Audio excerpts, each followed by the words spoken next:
Hello dears, നമുക്കിന്നേ കല്ലുമ്മക്കൊക്കെ എടുക്കാൻ പോയാലോ? കല്ലിൻ്റെ സൈഡിലൊക്കെ കുറേ ഇങ്ങനെ ഇരിപ്പുണ്ടേ.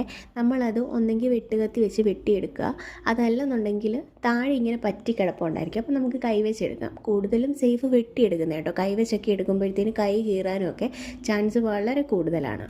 കക്ക കഴുകിക്കൊണ്ടിരുന്നപ്പോഴാട്ടോ ഞങ്ങൾക്കൊരു ശംഖ് കിട്ടിയത്. അതാണ്ട് നോക്കി, ഇതിനകത്തൊരു ജീവിയുണ്ടേ. ഇത് ഞണ്ടല്ല, ഈ ശംഖിനകത്തുള്ള ഒരു ജീവിയാട്ടോ. എൻ്റെ പേരെനിക്കറിയത്തില്ല. പിന്നെ തിരിച്ച് കായലിൽ തന്നെ വിട്ടത് കേട്ടോ. വലിയൊരു ചരുവത്തിലോ അല്ലെങ്കിൽ ഇതിന് പാകമായിട്ടുള്ള ഒരു പാത്രത്തിൽ വെച്ച് അത്യാവശ്യം അതിന് വേണ്ട വെള്ളമൊക്കെ ഒഴിച്ചിട്ട് പുഴുങ്ങിയെടുക്കുക കേട്ടോ ചെയ്യുന്നത്. ഇവിടെ ചിലർ കക്ക എടുക്കുമ്പോൾ തന്നെ അവിടെ വെച്ച് തന്നെ ഇത് തല്ലിപ്പൊട്ടിക്കും കേട്ടോ. അങ്ങനെ തല്ലിപ്പൊട്ടിച്ച് വരുമ്പോഴത്തേന് ഈ മീറ്റ് സെപ്പറേറ്റ് ആവാൻ ഭയങ്കര പാടാണ്.